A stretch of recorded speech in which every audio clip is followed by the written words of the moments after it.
দেখি। যুবকের মাথা কিছু গরম হয়ে হায় হায়, ডিমের ভেতরে একটা মুষ্টি, ছাদটা ডুববে, এই প্যান্ডেল ডুববে, একটা গ্রাম ডুববে, গোটা পৃথিবী কেমনে ডুববে? ইবলিসের কাজ হয়ে গেছে।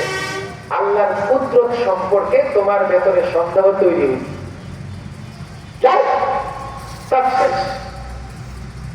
আল্লাহ সব পারেন, আল্লাহ সব পারেন, এর অর্থ এই না যে আপনারা সব করে দেখাইতে হবে। রাসূলুল্লাহর জন্য আল্লাহ চাঁদকে দুটুকরা করে দেখিয়েছেন, কথা ঠিক না বেটে? আমি যদি বলি আল্লাহ আমার জন্য সূর্যটা দুটুকরা করে দেখাও, আর যদি আল্লাহ না দেখায় তো কি কবুজ আল্লাহ পারে না? নাউজুবিল্লাহ বলেন। আর যদি ঈসা আলাইহিস সালামের জন্ম হয়েছে বাবা ছাড়া, এখনকার দাঁড়িয়ে যদি বলে আল্লাহ তুমি কি পারবা আমারে দেখাও, সব পারেন, আল্লাহ চাইলে করতে পারেন, এর মানে আপনাকে করে দেখাবে। এবার গেছে আলেমের কাছে, আলেম এই যুবকদের মাথা তো নষ্ট করতেছে। কি আমি যুবকদের মাথা নষ্ট করি? কেমনে?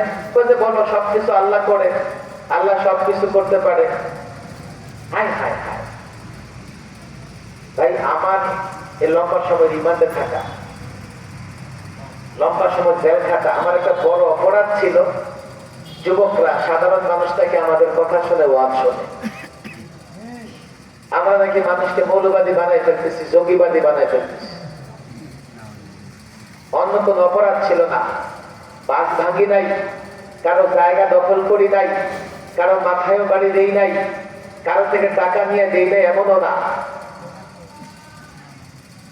ইবলিসের অভিযোগ হলো মৌলভী সাহেব নাকি মানুষ, যুবকদের মাথা নষ্ট করতেছে।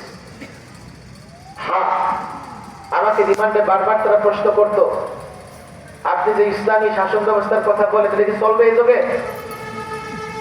আপনি যে ইসলামী অর্থ ব্যবস্থার কথা বলেন এটা কি চলে?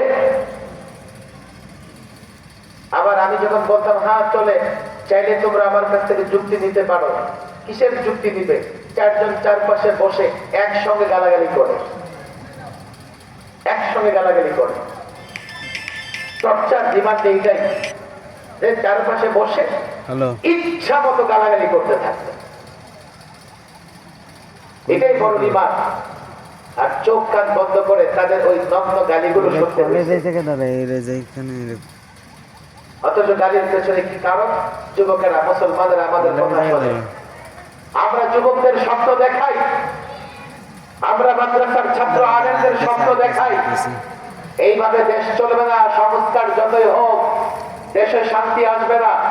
আমরা এখন সংস্কার করতেছি, কিন্তু এখনো দেশে চুরি চলতেছে। আমরা সংস্কার করতেছি, এখনো দেশে দুর্নীতি চলতেছে। তাহলে সংস্কার চলাকালীন যদি চুরি আর দুর্নীতি চলে, সংস্কার শেষ হয়ে গেলে এগুলো আরো আগের চেয়ে বেশি চলছে। আমি মৌলভী সাহেব যদি কোনো সরকারি অফিসে যাই, দুর্নীতি আমি সেখানে নিজের চোখে দেখতে পাই। আমি মৌলভী সাহেবের ফাইলটাও টাকা ছাড়া চলে না। হ্যাঁ, ভালো মানুষ আছে, কিন্তু মন্দ মানুষ এত বেশি, ভালো মানুষ খুঁজে পাওয়া যায় না। আমরা ইসলামী শাসন ব্যবস্থার কথা বলি, আমরা মনে করি ইসলামী শাসন ব্যবস্থা আসলেই প্রকৃতপক্ষে চুরি বন্ধ হবে, দুর্নীতি বন্ধ হবে। কিন্তু আজকালের যুবকেরা, আজকালের শিক্ষিত মানুষরা বলবে না, এটা চলে না। হ্যাঁ, এখন অনেকে এটা স্বীকার করে। কেন করে জানেন? ইমারতে ইসলামিয়া আফগানে, যেখানে 30 মন্ত্রীর মধ্যে 28টা মৌলবী, আরে তাদের অবদান কি? বাংলাদেশ কবে 54 বছর হয়েছে স্বাধীন হয়েছে, 3 বছর হয়েছে আফগান স্বাধীন হয়েছে। তাদের কারেন্সি, তাদের মুদ্রা বাংলাদেশের চাইতে শক্তিশালী, তাদের দেশের নিরাপত্তা, তাদের দেশে আইনের শাসন বাংলাদেশের চাইতেও কয়েকশো গুণ ভালো। তাহলে বোঝা গেল এখন অনেকে সেটা ফলো করবার চেষ্টা করে। আফগান আমাদের মডেল না, আমাদের মডেল কোরআন সুন্নাহ। কোরআন সুন্নাহ মেনে আফগানিস্তান যদি উন্নতি হতে পারে, কোরআন সুন্নাহ মেনে আফগানে যদি চুরি বন্ধ হতে পারে, দুর্নীতি বন্ধ হতে পারে, মারামারি বন্ধ হতে পারে, বাংলাদেশে কেন হবে না? আমরা বাস্তব ভিত্তিক উদাহরণ দেই, আফগানে সম্ভব হয়েছে, মধ্যপ্রাচ্যের নানা দেশে সম্ভব হচ্ছে, বাংলাদেশে কেন সম্ভব হবে না?